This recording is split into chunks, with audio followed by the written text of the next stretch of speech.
हम अब हास्य कविता की ओर बढ़ रहे हैं और हमारे बीच रुद्रपुर उत्तराखंड की धरती से बड़े भाई जयंत शाह जी उपस्थित हैं। हास्य के बेजोड़ कवि, एक बार जोरदार तालियां बजाएं और उनका स्वागत करें भाई जयंत शाह जी से। आदरणीय ट्रम्प महोदय से परमिशन। हाँ, ट्रम्प जी से परमिशन ले लीजिएगा। मैं देवभूमि उत्तराखंड से आया हूं और मैं जानता हूं कि देवभूमि उत्तराखंड वालों का आप लोग स्वागत कैसे करते हैं। क्या बात है, जोरदार तालियां एक बार। हर हर महादेव। नागेश सांडेल जी का आभार व्यक्त करता हूं, रुद्र जी का भी आभार व्यक्त करता हूं। और इन्होंने मेरा पूरा परिचय नहीं दिया। सबसे पहले मैं अपना परिचय दे दूं। हाँ, मैं देवभूमि उत्तराखंड से आया हूं और मेरा नाम जयंत शाह है। और ट्रम्प जी, आपसे आपकी अधिकतम जानकारी के लिए बता दूं कि मैं अमित शाह जी का दूर का रिश्तेदार हूं। तब तो ठीक है कि है आखिर। क्या बात है। दूर का इसलिए क्योंकि मैं देवभूमि उत्तराखंड रहने वाला ठहरा और वो बहुत दूर गुजरात रहने वाले ठहरे, मगर हमारी रिश्तेदारी बिल्कुल पक्की है। ये बात अलग है कि वो हमारे घर नहीं आते, हम उनके घर नहीं जाते। क्या बात है, इसीलिए दूर के रिश्तेदार हैं। लेकिन मैं जहाँ भी काव्य पाठ करता हूँ, गृह मंत्रालय का आदेश है, पहले मैं उसका पालन कर दूँ। बाद में कोई दिक्कत हो जाए फिर मुझे मत कहना कि सीडी मांगेंगे तो डीवीडी भेज देंगे। हाँ, सीडी मांगेंगे तो डीवीडी भेज देंगे, कभी सम्मेलन का वीडियो 3D भेज देंगे। मगर जिन लोगों ने नहीं बजाई मेरी कविता पर ताली, अमित शाह जी से कह के उनके घर ईडी भेज देंगे। क्या बात है, क्या बात है। हर हर महादेव। हाँ, मैं पहले ही कह रहा था नागेश जी, बनारस के लोग हैं, बड़े स्मार्ट है, ऐसे ताली नहीं बजाने वाले। और बाबा तुलसी तो बहुत पहले ही कह गए कि बिनु भय होत ना प्रीति, डर के आगे जीत है। राज बनारसी हमारा छोटा भाई ये भी बैठा है। अच्छा लग रहा है, आप सब लोग बैठे हुए हैं, सीढ़ियों में बैठे हैं। ऊपर वाले को ऊपर से ही नमन करता हूँ, ऐसे ही जमे रहिएगा। मैं जानता हूँ बनारस के लोग बड़े बुद्धिजीवी हैं। मैं ये नहीं कहता हूँ कि इस बात पर ताली बजाओ, हाँ, उस बात पर ताली बजाओ, क्योंकि आप सब महान बुद्धिजीवी लोग हैं, काशी के लोग हैं। कोई अर्चना पूरन सिंह तो है नहीं कि बिना बात पर ही लगे बत्ती सी दिखाने। लेकिन वो हंसी की देवी, ठहाकों की महारानी, शूर्पणखा की बहन अर्चना सिंह पूरन एक रोज मुझे यूं ही मिल गई। हाँ, और उन्हें देखते ही मेरी हंसी निकल गई। क्या बात है, क्या बात है। कि वो हंसी की देवी, ठहाकों की महारानी, शूर्पणखा की बहन अर्चना सिंह पूरन एक रोज मुझे यूं ही मिल गई और उन्हें देखते ही मेरी हंसी निकल गई। मैंने कहा, आप भी क्या गजब ठाती हो, जिन बातों पर आती है हमें शर्म, उसे भी आप हंसी में उड़ा देती हो। क्या बात है, क्या बात है। कि जिन जिन बातों पर आती है हमें शर्म, उसे भी आप हंसी में उड़ा देती हो। वह बोली, मैं अपने ठहाकों को आधार के जरिए बैंक अकाउंट से जोड़ लेती हूँ और मुस्कुराने के लिए मिलते हैं पैसे, हंसी में उड़े देती हूँ। क्या बात है, क्या बात है। और आप लोग देखिए, बिल्कुल निःशुल्क मुस्कुरा रहे हैं, कितना अच्छा लग रहा है। और हमारा काम कितना टफ, एक बार सोच के देखिए कि आप हंसे तो ठीक, वरना हमारा तो लिफाफा ही फंसे। एक बार जोरदार तालियों के साथ। देखिए धीरे धीरे मैं सही कह रहा हूँ, वो laughter show, the comedy show, जब कपिल शर्मा शो। हाँ, ये माला पहना दी। क्या बात है। ये बनारस की परंपरा है, यहाँ पुरुष ही पुरुष को माला पहनाते हैं। हाँ, हाँ, हाँ।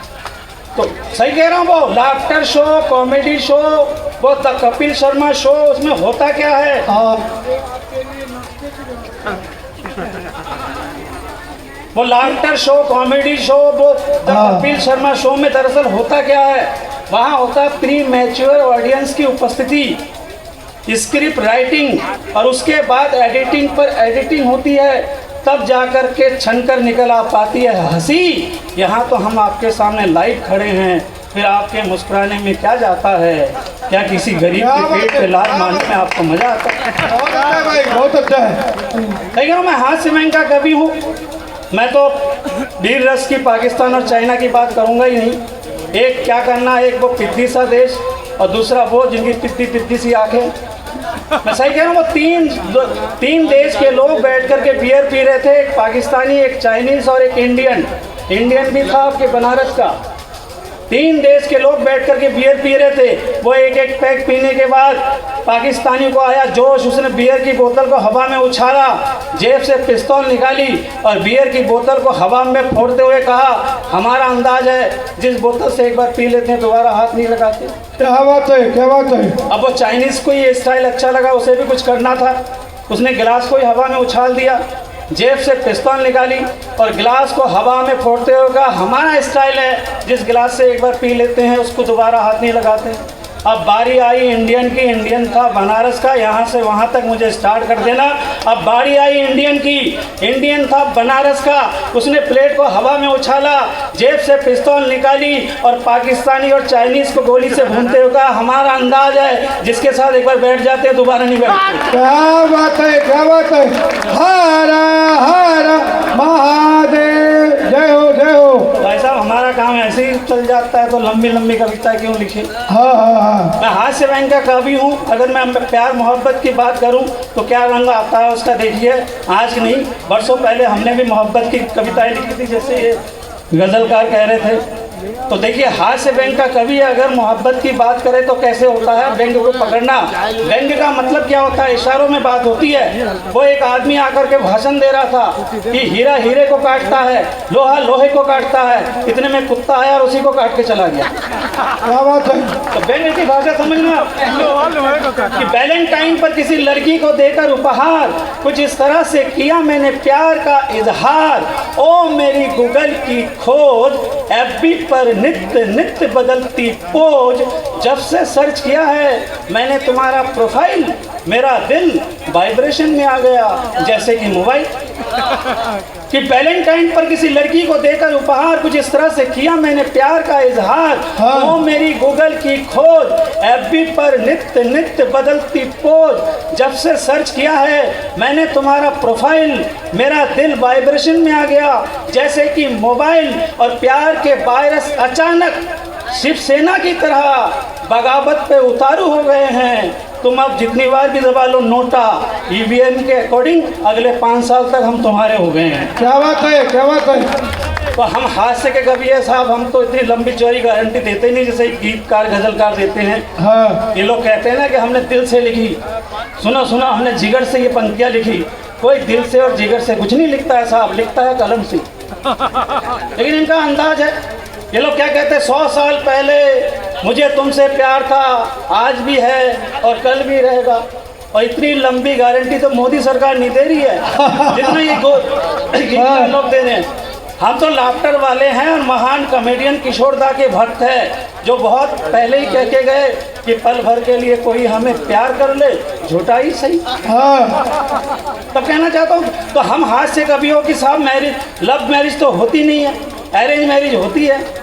सुनना भाई साहब, हाँ। आपकी कविता भी मैं सुनूंगा, गारंटी के साथ कह रहा हूँ, आप मुझे सुनो पहले। तो हम हास्य कवियों की लव मैरिज तो होती नहीं है, अरेंज मैरिज होती है। हमें क्या मालूम था भाई साहब कि लव मैरिज में आदमी अपने ही गड्ढे में, अपने आप ही जाके गड्ढे में गिरता है, और अरेंज मैरिज में पूरा परिवार ले जा करके।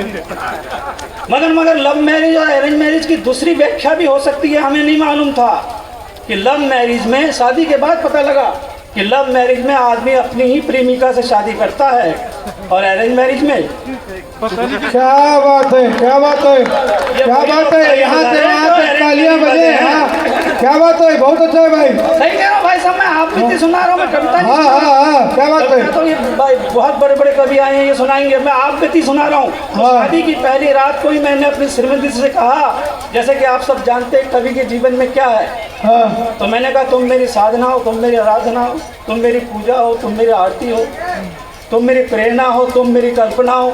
इतना ही कहा था। आदरणीय ट्रम्प साहब की कसम खा के कह रहा हूँ कि श्रीमती जी चालू हो गई, तुम मेरे रमेश हो, तुम मेरे मुकेश हो। हाँ हाँ हाँ, क्या बात है। तुम मेरे रमेश हो, थोड़ी सी हंसी की रफ्तार को बढ़ाइए। तुम मेरे रमेश हो, तुम मेरे मुकेश हो, तुम मेरे बलविंदर हो, तुम मेरे सुखविंदर हो, तुम मेरे तुम मेरे प्रकाश हो, तुम मेरे विकास हो। मैंने कहा यार ये प्रकाश तक मामला ठीक है, विकास तुम्हें कहाँ मिल गया? विकास तो इस देश में पिछले 75 साल से पैदा होने की कोशिश में है। क्या बात है, क्या बात है। अब सुनना, बैंक पर, अब मेरे बैंक पर जाना वो एक चाची आई, उसने कहा कि भाई नेताजी ने भाषण दिया कि हमको वोट दो तो विकास होगा, हमको वोट दो तो विकास होगा, हमको वोट दो तो विकास होगा। तो भाई एक चाची निकल कर आई मोहल्ले से कि आप तो पिछली बार भी कह रहे थे विकास होगा, मगर हमारे घर में तो मुन्नी हुई। तो शहर के किसी चौराहे पर विकास एक दिन पकड़ा गया, ट्रैफिक मैन के हाथों बुरी तरह जकड़ा गया। क्या बात है। हवलदार ने मूंछों पड़ताव देते हुए कहा, जब तक इस नाके पर मेरी ड्यूटी, कोई भी नाबालिग चला नहीं सकता स्कूटी। मैं जानता हूँ बनारस के लोग इतने ठाकेदार हास्य को पसंद करते हैं, उतना ही वो बैंक को भी तालियां बजाते हैं। तब मैं कहना चाहता हूँ कि शहर के किसी चौराहे पर विकास एक दिन पकड़ा गया, ट्रैफिक मैन के हाथों बुरी तरह जकड़ा गया। ट्रैफिक हवलदार ने मूंछों पर ताव देते हुए कहा, जब तक है इस नाके पर मेरी ड्यूटी, कोई भी नाबालिग चला नहीं सकता स्कूटी। और तू तो कल का बच्चा है, जुम्मा हुए तुझे चुनावी रैली में पैदा हुए, अबे अभी से सिग्नल पर सिग्नल तोड़े जा रहा है, बिना हेलमेट के तोड़े जा रहा है। विकास ने तुरंत हाथ पैर जोड़ लिए, कहा देश में छाई मंदी है, इसलिए मुझे थोड़ी जल्दी है। क्या बात है, क्या बात है। कविता से, क्या बात है, कविता से। तो विकास ने तुरंत हाथ पैर जोड़ लिए, कहा देश में छाई मंदी है, इसलिए मुझे थोड़ी जल्दी है। वैसे मुझे जाना है दूर गांव तक, बरगद के पेड़ और पीपल की छाव तक। हाँ, क्या बात है। देखिए, खाली मस्करे करने के लिए, लाफ्टर के लिए आपको कॉमेडी सर्कस में बहुत सारे लोग मिल जाएंगे। ये कवि सम्मेलन का मंच है, तब जिम्मेदारी के साथ। जयंत भाई, ये धुरंधर हास्य महोत्सव का मंच है। उद्घाटन के बाद यहाँ हर विधा की कविताएं सुनी जाती हैं, क्योंकि विद्वान श्रोता बैठे हैं। काशी हिंदू विश्वविद्यालय के भारी संख्या में छात्र छात्राएं बैठे हैं। तो एक बार जोरदार तालियां बजाएं जयंत भाई के लिए। हाँ, तब कहना चाहता हूँ कि विकास ने तुरंत हाथ पैर जोड़ लिए, कहा देश में छाई मंदी है, इसलिए मुझे थोड़ी जल्दी है। हाँ। वैसे मुझे जाना है दूर गांव तक, बरगद के पेड़ और पीपल की छाव तक। मेरी राह ताक रहे हैं बच्चे, बूढ़े और जवान, मेरे लिए पलके बिछाएं देश के किसान। क्या बात है, क्या बात है। बहुत खूब। ट्रैफिक हवलदार ने तुरंत अपना गियर बदला, चालान की रसीद बुक दिखाते हुए बोला, बात तेरी सच्ची है, मगर क्या करे, जब तक है देश में भ्रष्टाचार और जमाखोरी, तुझे भी चुकानी पड़ेगी हर चौराहे पर अपनी हिस्सेदारी। क्या बात है, क्या बात है। कि ट्रैफिक मैन ने तुरंत अपना गियर बदला, चालान की रसीद बुक दिखाते हुए बोला, बात तेरी सच्ची है, मगर जब तक है देश में भ्रष्टाचार और जमाखोरी, तुझे भी चुकानी पड़ेगी हर चौराहे पर अपनी हिस्सेदारी। वैसे तुम मासूम है, तुझे मालूम नहीं। एकदम अंतिम पंक्ति विदाई की, जिस तरह से आप लोगों ने शुरुआत दी थी उसी तरह से मुझे विदा करना। कि ट्रैफिक मैन ने तुरंत अपना गियर बदला, चालान की रसीद बुक दिखाते हुए बोला, बात तेरी सच्ची है, जब तक इस देश में भ्रष्टाचार और जमाखोरी, तुझे भी चुकानी पड़ेगी हर चौराहे पर अपनी हिस्सेदारी। वैसे तो मासूम है, तुझे मालूम नहीं, ज़्यादा बोलेगा तो कल के अखबार में छप जाएगा। अबे सरकारी फाइल में पैदा हुआ है, सरकारी फाइल में ही दब जाएगा। क्या बात है, क्या बात है। बहुत खूब। और जयंत भाई, आपसे आग्रह है कि वो आप अपनी बहुचर्चित रचना, आपकी बहुत चर्चित रचना एक है कि अश्वत्थामा अभी जिंदा है, हास्य व्यंग्य की बहुत श्रेष्ठ रचना है। आपसे आग्रह है कि आप वो अश्वत्थामा वाली कविता जरूर सुनाएं धुरंधर हास्य महोत्सव के इस मंच पर। एक बार जोरदार तालियों से स्वागत करें भाई जयंत शाह जी का। हाँ भैया। जैसे कि नागेश जी का आदेश हुआ है और इनका आदेश हमारे लिए अध्यादेश हो जाता है, थोड़ी सी तालियों के साथ आप लोग भी अनुमति दे दें। जैसा कि आप सब जानते हैं, बनारस की धरती है, बाबा विश्वनाथ की धरती है, तो ये जिम्मेदारी बनती है एक सार्थक कविता के साथ मैं इस काव्य पाठ का समापन करूं। अश्वत्थामा, जिसके बारे में आप सब जानते हैं, महाभारत का एक पात्र है और गुरु द्रोण के पुत्र है।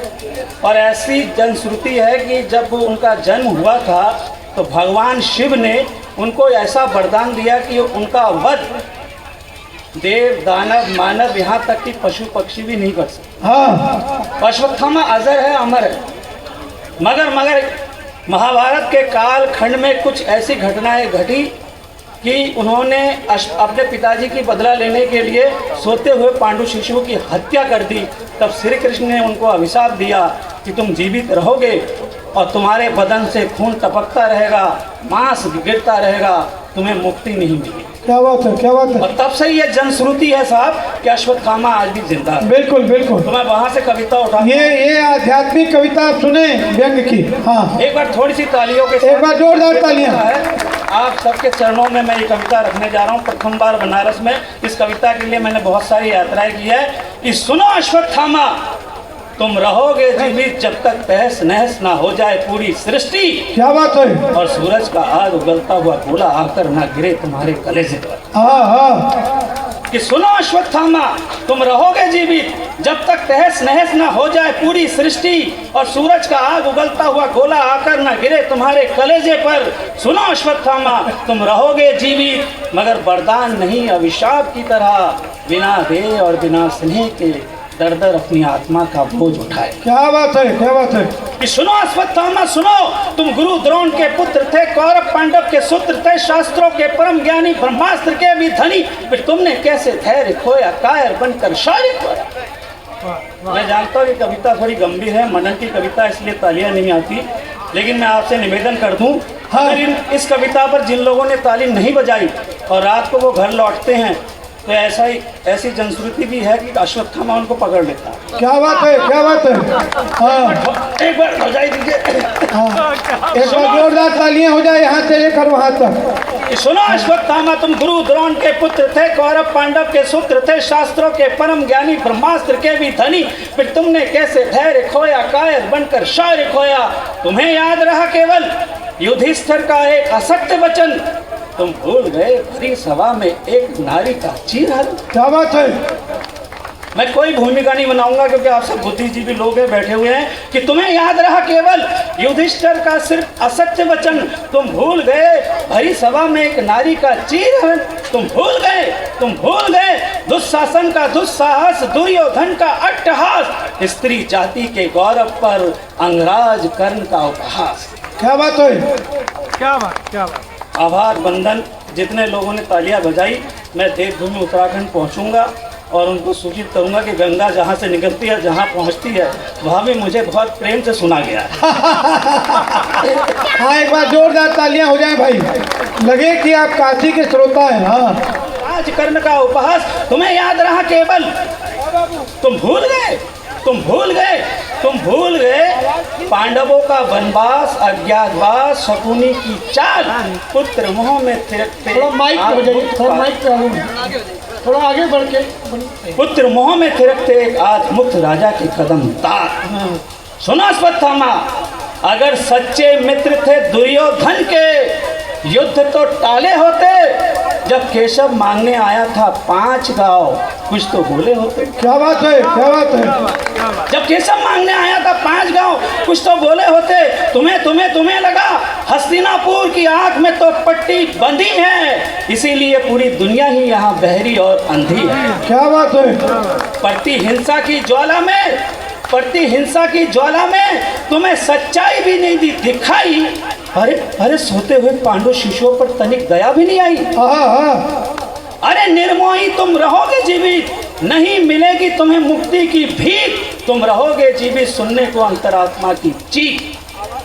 देखिए, किसी भी कविता का विषय वस्तु मुझे लगता है कि ऐतिहासिक घटनाओं का वर्णन देना कविता नहीं है। कविता उससे आगे की वस्तु है। क्या बात है। अभी तक तो मैं महाभारत कालखंड की बातें बता रहा था और मैं समझता हूँ कि खाली कालखंड की बातें करना कविता नहीं है। कविता तो अब शुरू होगी, अब तक तो मैं खाली भूमिका बना रहा था। और अश्वत्थामा, जैसे हम कहते हैं ना कि रावण क्या है, प्रतीक है बुराइयों को। हम रावण को नहीं जलाते, बुराइयों के प्रतीक को जलाते। हम कहते हैं रावण के 10 मुख है, तो किसके लिए? काम, क्रोध, लोभ, माया, अन्याय, अत्याचार, व्यभिचार, इसके प्रतीक है। तो अश्वत्थामा भी उस प्रतीक है, वो प्रतीक आपके सामने रखता हूँ कि अरे निर्मोही तुम रहोगे जीवित, नहीं मिलेगी तुम्हें मुक्ति की भीख, तुम रहोगे जीवित सुनने को अंतरात्मा की चीख। मेरा इतना कहना था कि आकाश में हुआ भीषण हुंकार, बिजली चमकी सहसा नभ में, धरती में गूंजी टंकार, एक प्रेत आत्मा की छाया सी मेरे सम्मुख प्रकट हुई और कहने को अपनी वेदना मेरे और निकट है। अब कवि और अश्वत्थामा की बातचीत यही कविता का विषय है। बोला बोला बोला है कवि, मैं रहूंगा जीवित जब तक रहेंगे चंद्र तारे और रवि। बोला बोला अश्वत्थामा कवि के साथ क्या कहता है? बोला है कवि, मैं रहूंगा जीवित जब तक रहेंगे चंद्र तारे और रवि। मैं रहूंगा जीवित जिस तरह से वरदान के साथ है अभिशाप, अच्छाई के साथ बुराई और पुण्य के साथ है पाप। क्या बात है, क्या बात है। मंच का आशीर्वाद चाहता हाँ, हूं। स्वागत स्वागत। अब अश्वत्थामा क्या कहता है कवि की जो बातचीत, और अगर समाज में ये बुराई है, जो लोग भी अभी आए हैं उन सबको मैं नमन करता हूँ, आभार प्रकट करता हूँ। हाँ। अभी लोग थोड़ा जल्दी चालू हो गए थे, आप लोग बिल्कुल सही समय पर इस आए। बीच हमारे मंच पर श्री प्रभु नारायण पांडे जी, पूर्व अध्यक्ष सेंट्रल बार एसोसिएशन वाराणसी का आगमन हुआ है। भैया का बहुत बहुत स्वागत है। एडवोकेट अंकित सेठ जी, जिनके बहुत परिश्रम से इस कार्यक्रम के लिए परमिशन मिला है, और इन्होंने 7 तारीख को अप्लाइड परमिशन 12 घंटे से भी कम समय में दिला दिया है। आपको बहुत बहुत बधाई हो और बहुत बहुत स्वागत है। एडवोकेट विद्याभूषण दुबे जी, जो भदोही से यहाँ उपस्थित हैं, आपका भी बहुत बहुत स्वागत है। हाँ भैया, तो मैं फिर से निवेदित करता हूँ, 2 मिनट की कविता शेष है, वही जी जी जी, स्वागत है। एक बार जोरदार तालियां बजाएं भैया। हाँ, कि बोला है कवि, मैं रहूंगा जीवित इस धरा पर जब तक रहेंगे चंद्र तारे और रवि। अब अश्वत्थामा और कवि के बीच जो वार्तालाप है, स्वागत, इस स्वागत। कविता का सार है। अश्वत्थामा कहता है कि मैं रहूंगा जीवित इस धरा पर, मैं रहूंगा जीवित इस धरा पर जब तक रहेगी प्रतिहिंसा की ज्वाला मनुष्य के मन में, जब तक रहेगी द्वेष की भावना यहाँ जन्म जन्म में, जब तक स्त्रियां लगाई जाती रहेंगी दाव पर और नमक छिड़के जाएंगे जब जब यहाँ खाओ पर। क्या बात है, क्या बात है। अश्वत्थामा कवि को कहता है अगर समाज में ये बुराइयां है तो आप समझ लीजिए कि अश्वत्थामा है। क्या बात है। अश्वत्थामा कहता है मैं रहूंगा जीवित इस धरा पर जब तक जलती रहेगी प्रतिहिंसा की ज्वाला मनुष्य के मन में, जब तक पलती रहेगी द्वेष की भावना यहाँ जन्म जन्म में, जब तक स्त्रियां लगाई जाती रहेंगी दाव पर और नमक छिड़के जाएंगे जब जब यहाँ खाओ पर, मैं रहूंगा जीवित इस धरा पर। क्या बात है। के माध्यम से अश्वत्थामा है कि मैं रहूंगा जीवित इस धरा पर जब जब उठेगा किसी नियत्ते पर अस्त्र, जब जब खींचे जाएंगे किसी अबला के वस्त्र, जब जब भूख गरीबी से बच्चे अकुलाएंगे और जात पात और धर्म के नाम इंसान चले जाएंगे। तालियां कमजोर है इस कविता के लिए, जोरदार तालियां, जोरदार तालियां एक बार। हाँ, मैं रहूंगा जीवित इस धरा पर। और एक बिंब देखना क्या कहता है अश्वत्थामा कि मैं रहूंगा जीवित इस धरा पर जब जब इस श्यामल धरा पर बीज नफरत के फूटेंगे, भूखे मरेंगे कोयल और गिद्ध मांस नोचेंगे। क्या बात है, क्या बात है।